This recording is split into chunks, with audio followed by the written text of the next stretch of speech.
The Florentine Renaissance, a golden age of art and thought, gleamed under the influence of one man, Lorenzo de' Medici.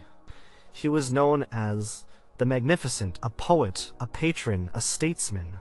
But beneath the glittering surface of Florence, a city bursting with genius, lay a chilling reality. Lorenzo's life was a tightrope walk over an abyss of betrayal, bloodshed, and relentless ambition. His world was not just of beauty and philosophy, but of daggers in the night, roaring cannons, and the venomous whispers of those who sought to destroy him. Some of these enemies were obvious, their hatred a burning fire. Others lurked in the shadows, their animosity a slow, creeping poison. He faced down popes, kings, and cunning schemers, each one a formidable force aimed at tearing apart his family's hold on Florence. The stakes were not just power or wealth, but life itself, and the very soul of the city he loved. Number 1, Pope Sixtus IV. Francesco della Rovere, who became Pope Sixtus IV, entered the papal office with a towering ambition that dwarfed even the dome of Florence Cathedral. Born into a modest family in Liguria, his rise was a testament to sheer will and sharp intellect, though many might also point to an unrelenting ruthlessness. He was a Franciscan friar, a general of his order, and a cardinal, a rapid ascent that spoke volumes about his political acumen and his ability to navigate the treacherous currents of the church. When he donned the papal tiara in 1471, he was not content with merely spiritual leadership. Sixtus IV envisioned a papacy that was a dominant political and military force on the Italian peninsula, a power that could dictate terms to princes and kings alike. He sought to consolidate power for his own family, the Della Rovere, showering his nephews with vast territories, high offices, and immense wealth. This blatant nepotism was a hallmark of his reign, and it put him on a direct collision course with Lorenzo de' Medici.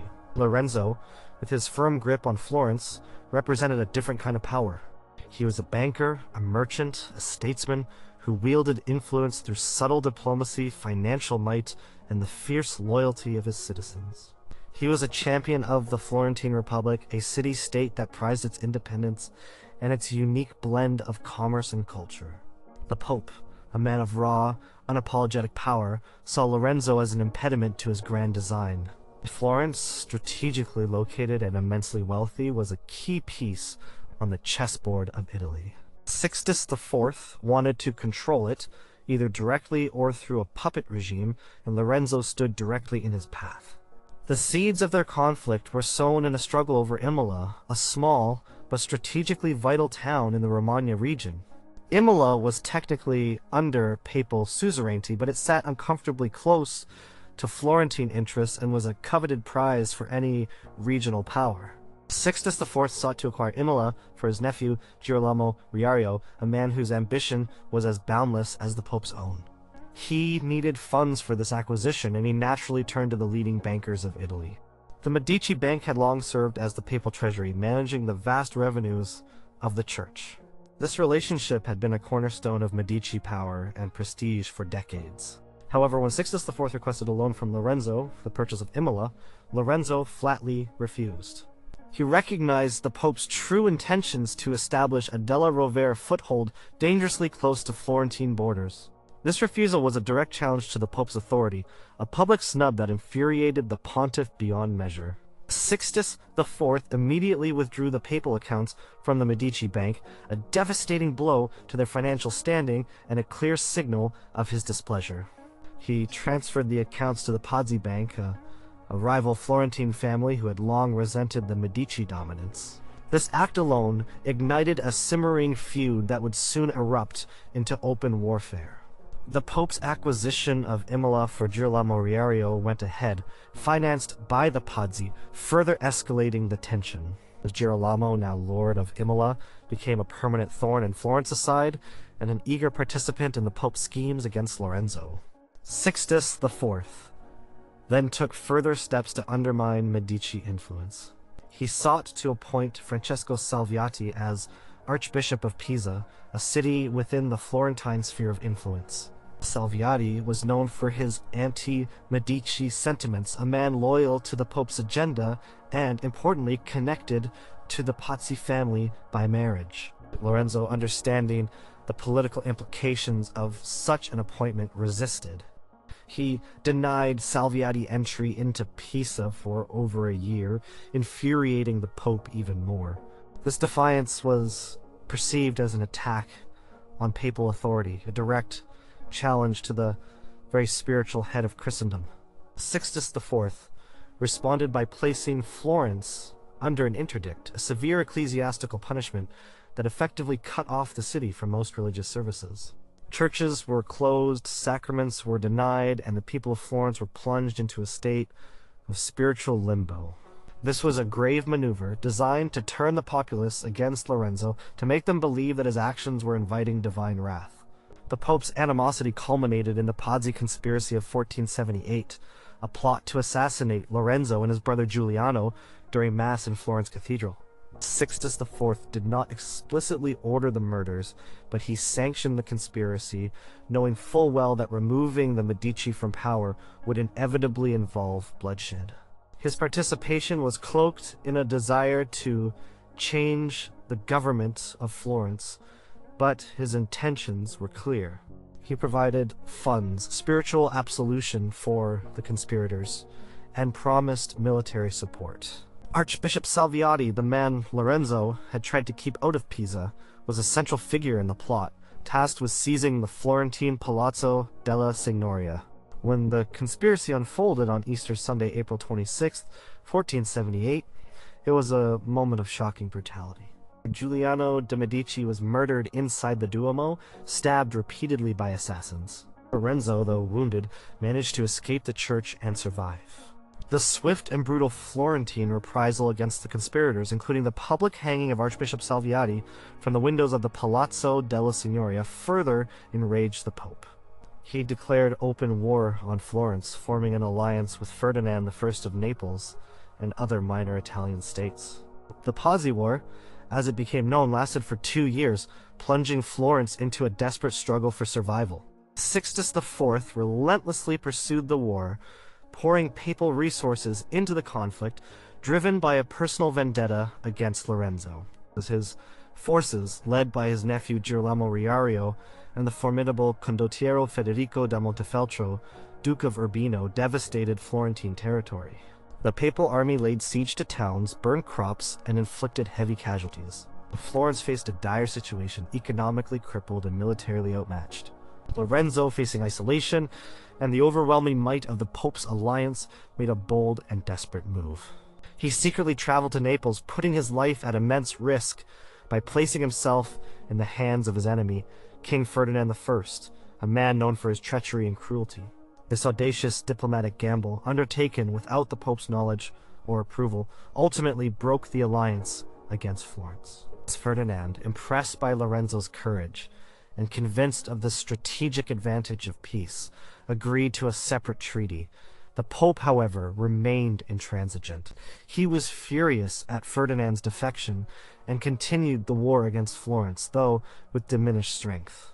It was only the sudden invasion of Otranto by the Ottoman Turks, a direct threat to the Italian peninsula, that finally forced Sixtus IV to grudgingly make peace with Florence. The common enemy, the infidel Turk, provided a convenient and necessary excuse for the Pope to end a war that had become unsustainable.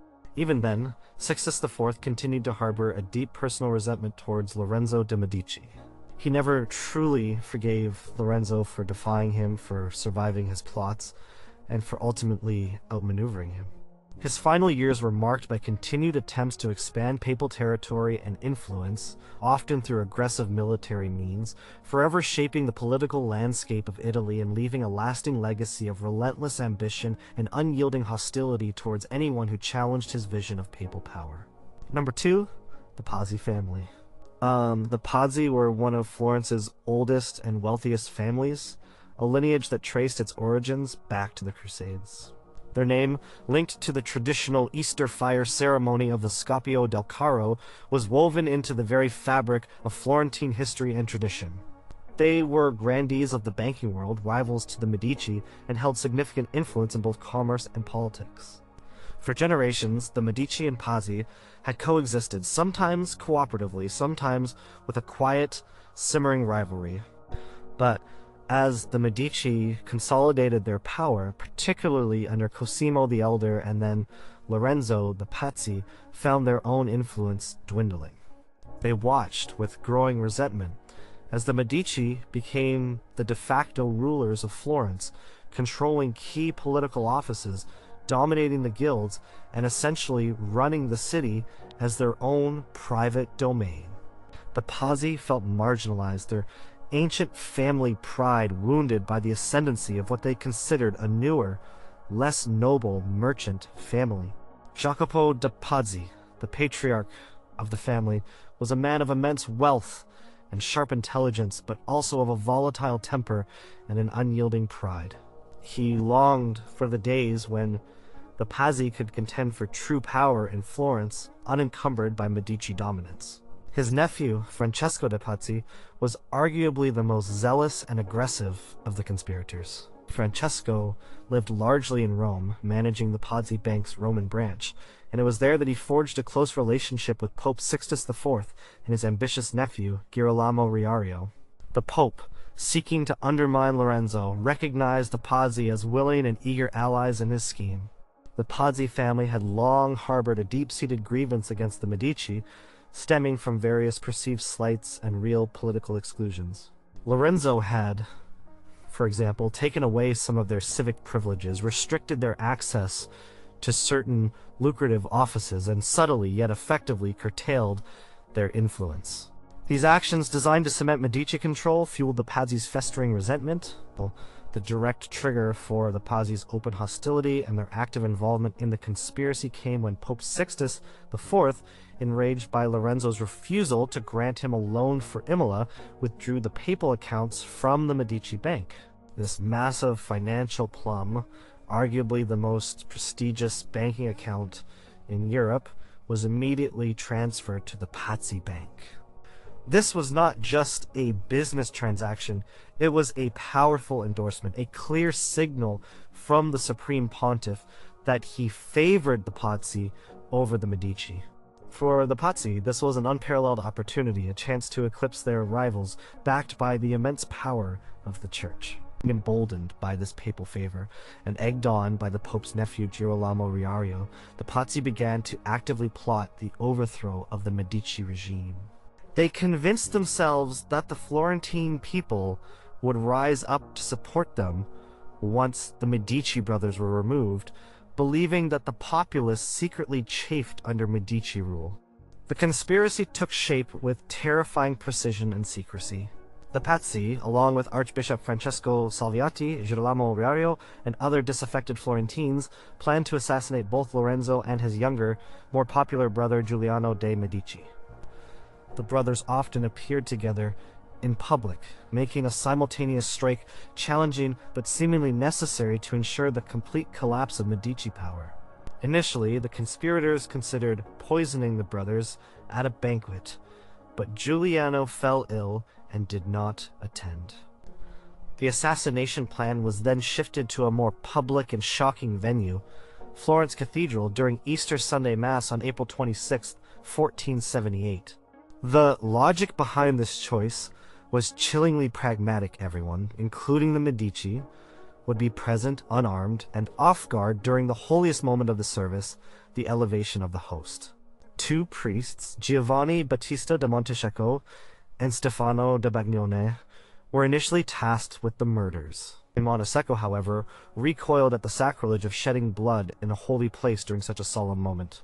His reluctance led to a last-minute change of assassins for Lorenzo. Two lesser, more fanatical priests took his place. Francesco de' Pazzi, along with Bernardo Bandini Baroncelli, personally attacked Giuliano. On that fateful Easter Sunday, as the bells of Florence tolled and the choir sang, the violence erupted. Giuliano de' Medici, caught off guard, was brutally stabbed by Francesco de' Pazzi and Bandini Baroncelli, receiving 19 wounds and dying on the spot. His blood stained the marble floor of the Duomo. Lorenzo, standing beside him, was attacked by the two priests, but he was quicker, more alert. He managed to fend off the blows with his cloak, receiving a wound to his neck, but he was able to escape, retreating into the sacristy with the help of his friends and bodyguards. The alarm was raised. The conspirators, including Archbishop Salviati, made their move to seize the Palazzo della Signoria, the seat of Florentine government, but their attempt was clumsy, their coordination poor. The Florentine populace, far from rising up to support the Pazzi, rallied fiercely around Lorenzo. The cry of "Pal, Pal!" the Medici family's emblem, rang through the streets as the citizens hunted down the conspirators. The aftermath was swift and brutally decisive.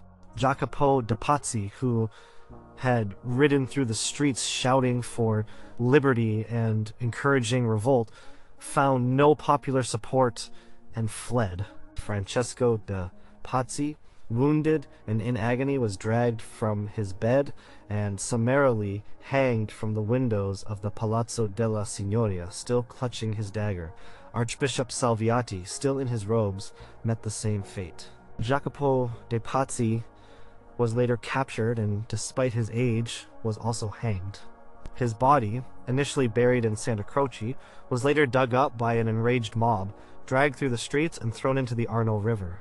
The Pazzi family name was erased from public records, their coats of arms defaced, their property confiscated. The scale of the revenge was absolute, a chilling testament to the power of the Medici and the loyalty they commanded in Florence.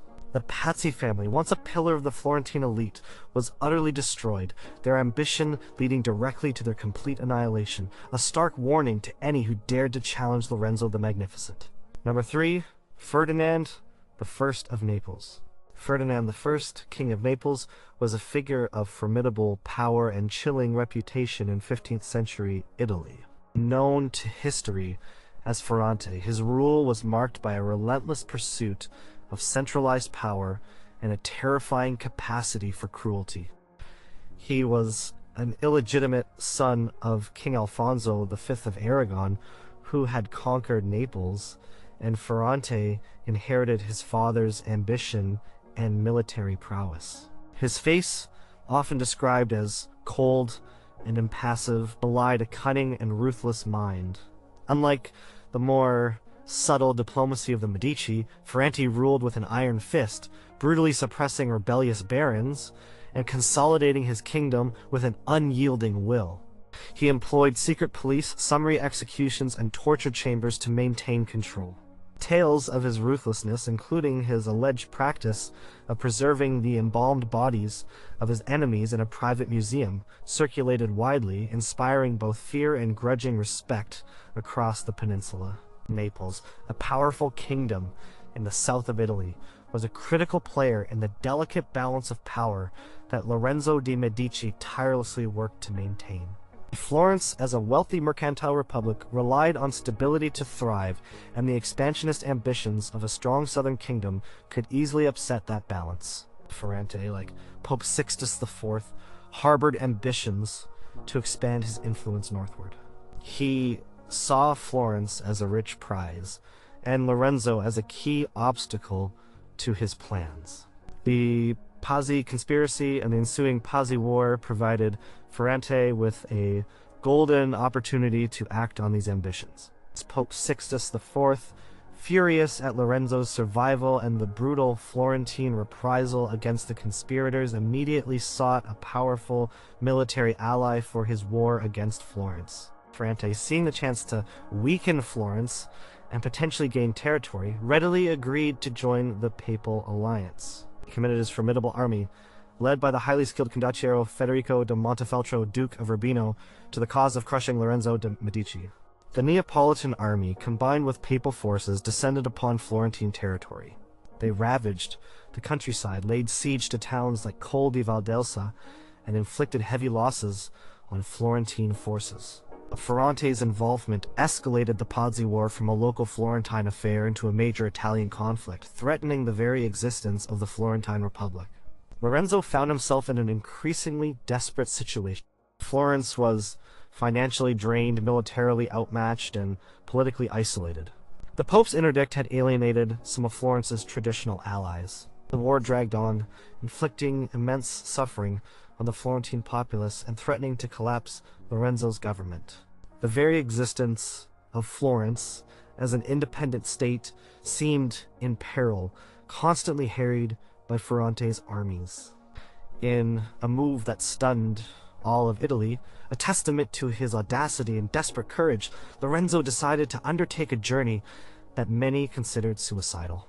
He resolved to travel personally to Naples, directly into the lion's den, to negotiate peace with King Ferrante. This was an unprecedented act. He would place himself entirely in the hands of his enemy, a man known for his treachery and for never letting an advantage slip. It was a gamble of the highest order, risking his life and potentially the future of his family and Florence on his diplomatic skills and Ferrante's strategic calculations. Lorenzo sailed from Pisa in December 1479, leaving Florence in a state of anxious suspense. The news of his departure sent shockwaves through the Italian states. Upon his arrival in Naples, Lorenzo was met with a mixture of suspicion and curiosity. If Ferrante, ever the calculating monarch, kept Lorenzo effectively a prisoner, albeit a lavishly treated one, for several weeks. The negotiations were tense, protracted, and fraught with danger. Lorenzo, using his charm, his sharp intellect, and his unparalleled understanding of Italian politics, appealed to Ferrante's self-interest rather than his sense of mercy. He argued that a weakened Florence would not benefit Naples. A strong, independent Florence acted as a crucial buffer state against the ambitions of the papacy in Venice, maintaining the delicate balance that prevented any single power from dominating Italy. He painted a picture of a future where an unchecked papacy, if it succeeded in crushing Florence, would inevitably turn its expansionist gaze towards Naples itself. Lorenzo's arguments, combined with his sheer courage in facing his enemy, gradually swayed Ferrante. The king, a master of realpolitik, began to see the logic in Lorenzo's perspective. He realized that a prolonged war, draining his resources, and potentially leaving a power vacuum in central Italy was not in his long-term strategic interest. Furthermore, an alliance with Florence could be more beneficial than an endless war against it. Ferrante, much to the chagrin of Pope Sixtus IV, eventually agreed to a separate peace treaty with Florence. The terms were largely favorable to Florence, requiring some territorial concessions, but preserving its independence and the Medici's rule. Lorenzo returned to Florence in March 1480, having achieved what many thought impossible, breaking the formidable alliance that had threatened to destroy his city. While the immediate threat from Ferrante was resolved, the Neapolitan king remained a formidable, unpredictable force throughout Lorenzo's life. Their relationship transitioned from open warfare to a wary, often uneasy alliance, but the underlying tension of Ferrante's ruthless ambition never truly dissipated. Lorenzo had to remain constantly vigilant, always aware of the potential for Ferrante to shift allegiances or renew his expansionist policies. The daring trip to Naples cemented Lorenzo's reputation as a master diplomat and a shrewd politician, but it also highlighted the terrifying power wielded by men like Ferrante, whose personal whims and strategic calculations could plunge an entire region into devastating conflict. Number 4, Girolamo Riario. Girolamo Riario, the nephew of Pope Sixtus IV, was a man whose ambition burned with a fierce, almost unhinged intensity. Unlike his uncle, the Pope, who at least had a veneer of ecclesiastical duty, Girolamo was a secular figure, a pure product of papal nepotism, and a man driven solely by a hunger for power, land, and wealth. Born into relative obscurity, his fortune skyrocketed when his uncle became pope. Sixtus IV, in his fervent quest to elevate his family, showered Girolamo with vast sums of money, crucial political appointments, and significant territories. Girolamo quickly became the Pope's enforcer, his chief secular agent in the complex and often brutal world of Italian politics. His ruthlessness was legendary, his temper quick, and his methods often brutal. He was not a man to be reasoned with, but rather to be feared. Girolamo's first significant acquisition was the lordships of Imola and Forli, strategically vital towns in the Romagna region. This acquisition was a direct challenge to Florentine interests, as these towns lay on the border of Tuscany and were viewed by Lorenzo de' Medici as essential to Florence's security. The Pope, seeking funds for this purchase, turned to the Medici Bank, which traditionally managed papal finances. Lorenzo, recognizing the strategic threat that Girolamo's presence in Romagna would pose to Florence, famously refused the loan. This refusal infuriated Sixtus IV, but it incensed Girolamo even more. He saw Lorenzo's defiance as a personal affront, an attempt to thwart his rise, and he developed a deep, abiding hatred for the Florentine ruler. This personal animosity, combined with his role as his uncle's chief agent, made Girolamo a central figure in the Pazzi conspiracy. He was arguably the most zealous of the secular conspirators, actively pushing for the assassination of Lorenzo and Giuliano. He saw the removal of the Medici as a way to secure his newly acquired territories, to solidify his power base, and to eliminate the man who had dared to defy him. Girolamo was one of the masterminds behind the plot, providing financial backing, coordinating with other conspirators like the Pazzi family and Archbishop Francesco Salviati, and ensuring that the Pope's implicit approval was translated into concrete action. He did not directly wield the dagger in Florence Cathedral, but his fingerprints were all over the conspiracy, from its initial planning stages to the gruesome execution. When the conspiracy failed to kill Lorenzo, and the Pazzi conspirators were brutally massacred by the enraged Florentine populace, Girolamo's fury knew no bounds. He, along with his uncle, demanded swift and decisive revenge. He became a leading advocate for the Pazzi War, urging Sixtus IV to declare open hostilities against Florence. Girolamo personally led papal forces in the conflict, often serving as the main commander of the combined papal and Neapolitan armies alongside Federico da Montefeltro. He devastated Florentine territory, overseeing sieges, burning towns, and laying waste to the countryside. His primary objective during the war was not just to defeat Florence, but to personally inflict as much damage and suffering on Lorenzo and his city as possible. He sought to crush the Medici, not just politically, but utterly. Girolamo's ferocity in the field was matched only by his political scheming. He was a relentless antagonist, constantly looking for opportunities to undermine Lorenzo. Even after Lorenzo's audacious trip to Naples and the separate peace treaty with King Ferrante, Girolamo remained a significant threat. He continued to be a powerful figure in the Romagna, constantly expanding his territories, often at the expense of Florence's allies or interests. He was a man who rarely forgot a slight and never forgave an enemy. His lands of Imola and Forli became a hotbed of anti-Medici sentiment and a base for any further schemes against Florence. Throughout the late 1470s and 1480s, even after the Pazzi War officially ended, Girolamo Riario remained a thorn in Lorenzo's side. He was a persistent source of instability in the Romagna, always encroaching on neighboring territories, disrupting trade routes, and threatening Florence's influence. Lorenzo had to continually dedicate diplomatic and sometimes military resources to counter Girolamo's expansionist aims. Girolamo's violent and unpredictable nature meant that peace was always fragile. He was involved in numerous smaller conflicts, sometimes against Florence, sometimes against its allies, always driven by his insatiable desire for more power and territory. His presence represented a constant threat, a wild card in the complex web of Italian politics. Girolamo's end, though not directly orchestrated by Lorenzo, ironically mirrored the violence he had so often instigated.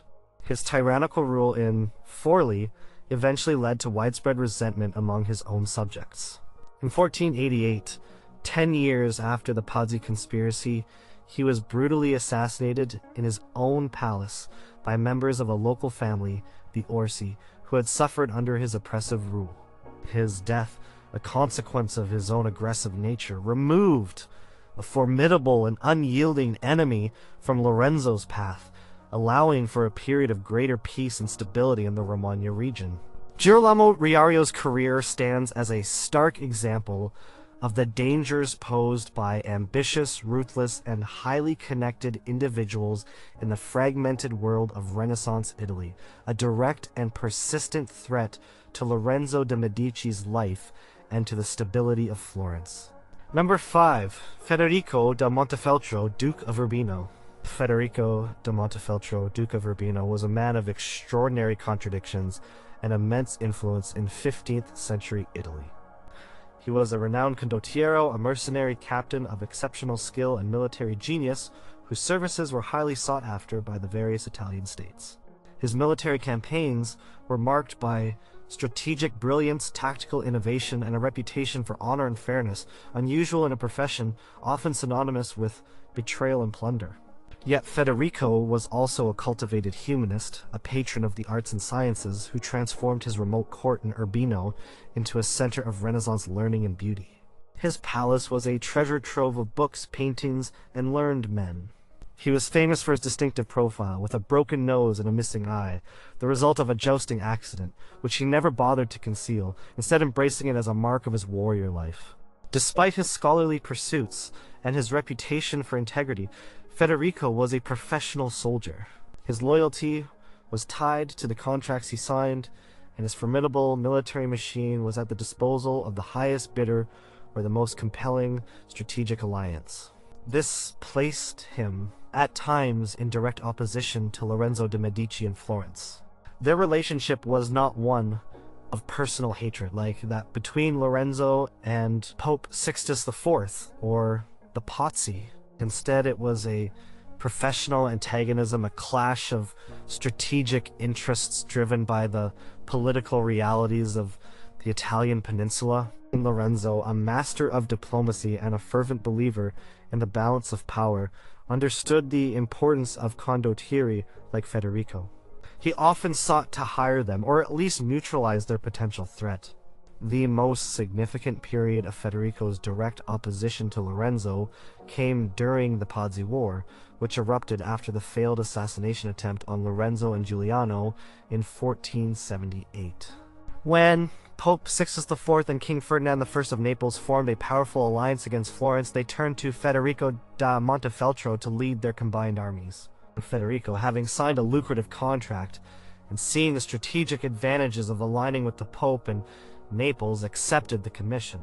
This put him in direct command of the forces intent on crushing Florence and removing the Medici from power. His involvement immediately elevated the military threat against Florence from a regional skirmish to a major war. Under Federico's command, the papal and Neapolitan armies proved devastatingly effective. He was a master of siege warfare and open-field maneuvers. His forces marched into Florentine territory, laying waste to the countryside and capturing numerous towns. Florence's hastily assembled militia and its own mercenary captains, while brave, were largely no match for Federico's seasoned veterans and his superior tactical acumen. The Duke of Urbino systematically dismantled Florentine defenses, applying immense pressure on the Republic.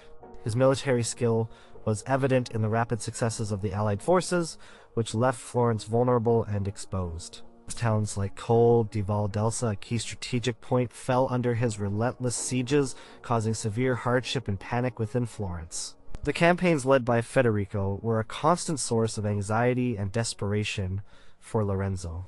Every loss on the battlefield, every town captured by Federico's forces, represented a direct threat to Florence's independence and to the Medici's continued rule. Lorenzo had to dedicate immense resources, both financial and diplomatic, to counter Federico's military might. He tried to hire other condottieri to raise new militias and to find allies who could divert Federico's attention or challenge his supremacy. But Federico's reputation and skill made him a truly formidable adversary. He was not a man to be underestimated, and his strategic moves consistently put Florence on the defensive. Even as Lorenzo struggled to manage the war, he likely harbored a grudging respect for Federico's military prowess. Federico, unlike many of his contemporaries, was known for his discipline and for generally avoiding gratuitous cruelty once a battle was won or a city surrendered. His professionalism stood in contrast to the more personal animosity of Girolamo Riario or the sheer ruthlessness of Ferrante.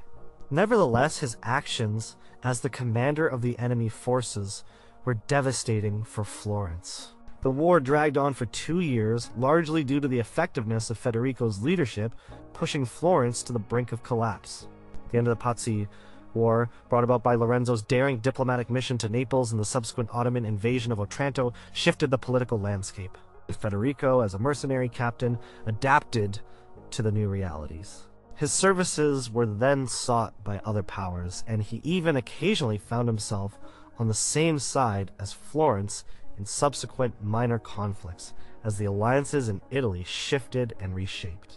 However, for a significant and critical period, Federico da Montefeltro stood as the most militarily capable and strategically brilliant commander, leading the forces that sought to destroy Lorenzo de' Medici and bring Florence to its knees. His formidable skill as a general made him a profoundly dangerous and effective enemy, one whose presence on the battlefield directly threatened the very survival of the Florentine Republic under Medici rule.